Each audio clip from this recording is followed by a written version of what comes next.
Welcome to TEDx Monte Carlo. Was this your first TED or TEDx talk? Yes, indeed.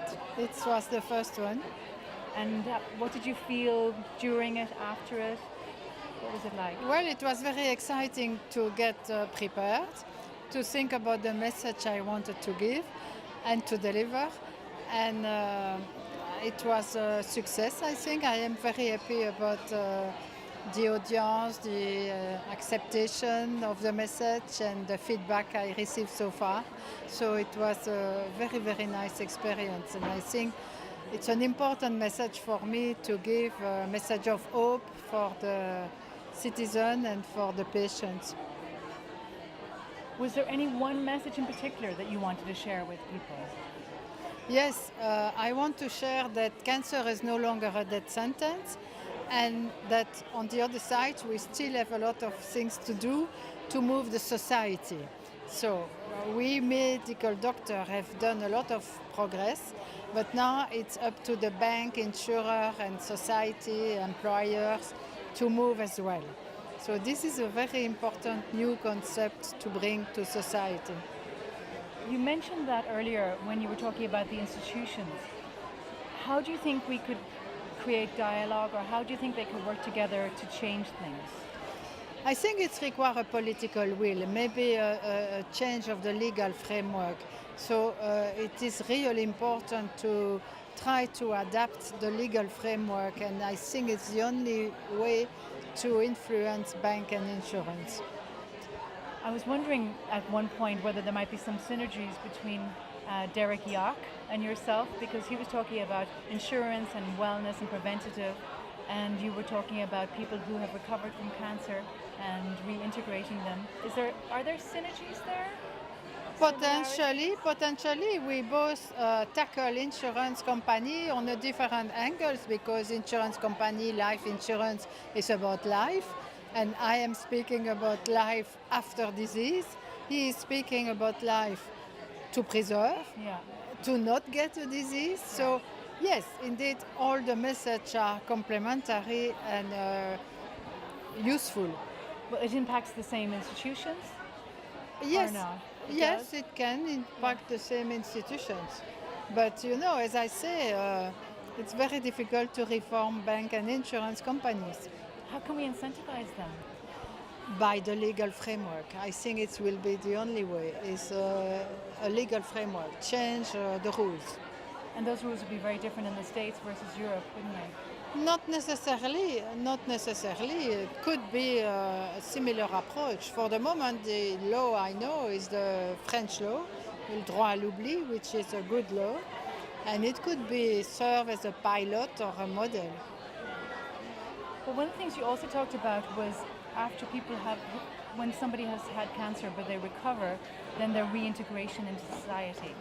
And that's something people really don't think about at all or put much resources towards. Yeah. Is that something, how can we help in that area? That I think it's a reintegration to work, getting a promotion, getting a job, or keeping a job is important, and it depends of the human resource department. So I think we have a lot of increased awareness needs to sensitize, because the human resource department may not be aware about all the progress that we are making. So is food a big part of this at this point, or is it mainly more medication, medicine? Are there natural recovery mechanisms in addition to medicine? I don't think know. you have to consider the global issue.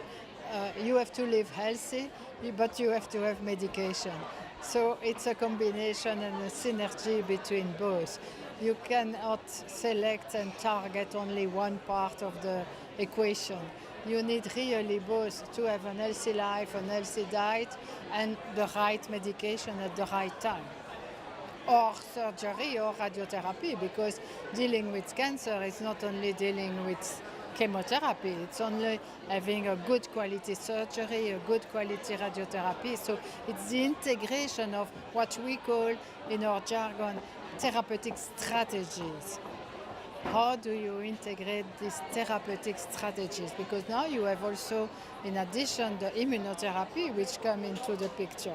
And you have to integrate all of this, which make it very, very complex. And is there much sharing of information between countries, between doctors, between hospitals? In a good way, meaning if Yes. they learn something, there's innovation, they see something's work. Yes, there are European societies of medical oncologists, of surgeons, of radiotherapists who meet and discuss and create guidelines and standard practice, changing practice. There is ongoing research, like in the organization where I am, European Organization for Research and Treatment of Cancer. So there is an integration, and we exchange a lot. By the way, next week I am in Munich for the whole week for a major drug development meeting in cooperation with the US National Cancer Institute and American Association of Cancer Research, where we are all the three organizations together: EORTC, National Cancer Institute US, and AACR. And we will be for the whole week in Munich discussing new targets of cancer therapy. And does an innovation in one area, say cancer of the lymph or the lungs, does that help innovation in another area? Yes, more and more, because it's what we call personalized medicine or precision medicine. We tend to no longer discuss about organ type of disease, colon cancer, lung cancer, breast cancer in silos. Now we realize, because of our knowledge of what is making a cell becoming immortal and cancerous, is that there could be the same genetic alteration who leads to breast cancer or prostate cancer or lung cancer or colon cancer. And so we tend now to do research, whatever the organ of origin, but according to the genetic abnormality discovered in the tumor of the patient. That's what we call precision medicine, or the concept of personalized medicine. So indeed, it's really rather new, maybe in the last 5 years, I would say, that we tend to consider the cell, the molecular characteristic of the cell of the patient. You could have the same alteration whether you have a lung cancer or a colon cancer or a melanoma. That's really interesting. Yeah. Now, one of the positive messages you gave in your talk was about there is hope, Yes. that you have a better chance of surviving than before. The technology is there, the research is there. How hopeful is that message? What sort of percentages are we talking about? Well, it's very, very important. For example, for testicular cancer, it's 95%. So it's tremendous. You know, when I was very young and graduate, the diagnosis of testicular cancer was a dismissal, while now 95%, and it's young men between 20 and 30. But now 95% of them are cured. It's the same for Hodgkin's disease. So in 40 years, we have made so much progress that we reach 90% of survival, which means 5 years survival after diagnosis for 90% of breast cancer, of Hodgkin's disease, of children leukemia, which was totally unheard of in the 70s, for example. It's incredible. But there are still cancers which are very, very difficult, like kidney cancer or lung cancer or pancreatic cancer. But every day we make progress. Every day we discover new things. So I have great hope that maybe in the next 5 years we will have a lot of success in currently difficult cancer to treat. May I ask, if somebody's interested in getting involved in this area, they want to study it, they have an affinity, they want to be involved, is there a path you would recommend? Is education, mentors, experience, internships? Is there something you would recommend? You mean involved in research? Or? In research? Yeah, I'm thinking research. Yes, but I think it's important for a young medical doctor to be scientifically rigorous, also ethically honest, to say to a patient that sometimes maybe we don't know the best treatment and that the best way to assess what is the best option is to do clinical research. And so I think it requires some intellectual honesty and humility to say we don't know everything. And the best way to make progress is to do clinical research and to be involved in clinical research. And I think this is a very, very important message for the young generation. Don't be arrogant. Don't say, I am a big doctor, I know how to treat you.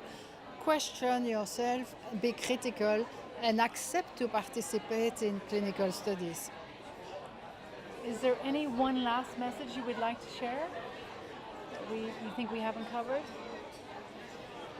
Anything come I to mind? think one important message is that first a message of hope, we make a lot of progress, but also the society has to move in parallel. So I mean reforming the bank and insurance and employer is very important to really dissociate the word of cancer, the big C, with death sentence. This is really disruptive and should be stopped. Outstanding. Absolutely incredible. Thank you very much. Thank you.